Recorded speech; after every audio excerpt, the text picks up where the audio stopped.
kutuzindulia shule yetu.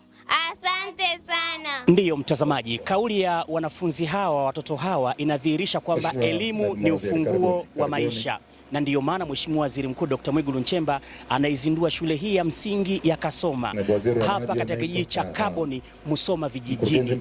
Mimi ni Beni Mwanantala. Karibu sana mtazamaji. Mtazamaji, ujenzi wa shule hii ya Kasoma ulianza mwezi wa 9 mwaka jana na kukamilika mwezi wa 5 mwaka huu. Zaidi ya shilingi milioni 330 zilitolewa na serikali, ikiwa ni sehemu ya mradi wa Boost.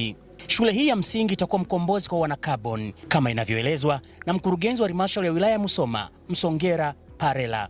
Shule hii ni mkombozi kwa vijana wetu wanaoendelea, kwa sababu inajenga mazingira mazuri ya ujifunzaji na ufundishaji. Tunamshukuru sana Mheshimiwa Waziri Mkuu kwa kufika leo hapa kutuzindulia shule hii, na baada ya uzinduzi huu manake sasa imetuhakikishia kwamba tarehe 6 mwezi wa 7 shule zitakapokuwa zinafungua rasmi, watoto wataingia katika shule hii na kuanza kujifunza katika mazingira mapya, bora na ya kuvutia kabisa. Tunamshukuru sana Mheshimiwa Waziri Mkuu kwa kufika. Tunamshukuru sana Mheshimiwa Rais wa Jamhuri ya Muungano wa Tanzania Dr. Samia Suluhu Hassan kwa kutupatia fedha ambazo zimeleta ari kwa watoto wetu, na tunaamini hii pia itatatua hata changamoto ya utoro kutokana na miundombinu bora kabisa iliyopo katika shule hii. Nashukuru sana. Mtazamaji, nipo na baadhi ya wanafunzi ambao watakwenda kunufaika na shule hii ya Kasoma na kwenda kuzungumza nao hapa. Wamepokea vipi kukamilika kwa ujenzi wa shule hii na Mheshimiwa Waziri Mkuu alivyoizindua? Mambo poa. Unaitwa nani? Loveness Kiambi. Love, hebu niambie, unajisikiaje kuona shule hii imezinduliwa na Waziri Mkuu? Najisikia vizuri sana, nimefurahia pia. Tunamshukuru pia Waziri Mkuu kwa kutuendeleza shule yetu, imekuwa vizuri sana. Na pia tunaweza kumshukuru sana. Ndio. Na tunafurahi sana kwa sababu shule yetu imeboreshwa vizuri sana. Mtasoma? Ndio, tutasoma. Haya, asante. Mwingine hapa, habari?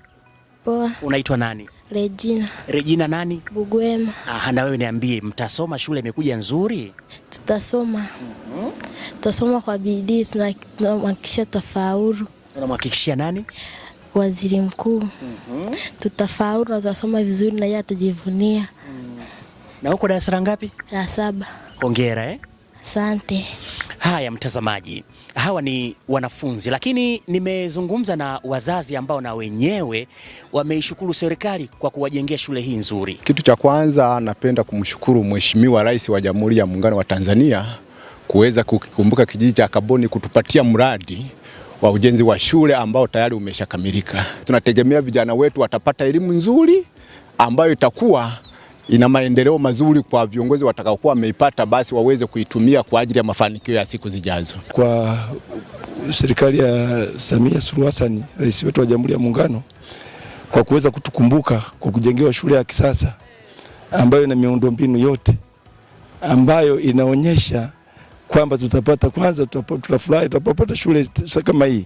Tunategemea hata taaluma tutakayoipata hapa itakuwa ni nzuri. Historia inaonyesha kwamba kijiji hiki cha Kaboni hakikuwahi kuwa na shule ya msingi, lakini serikali ya Mheshimiwa Rais Daktari Samia Suluhu Hassan imeleta neema kwa wanamusoma vijijini. Haya ni mambo mazuri kwa wananchi. Kutoka hapa kijiji cha Kaboni, Musoma vijijini, Beni Mwanantala.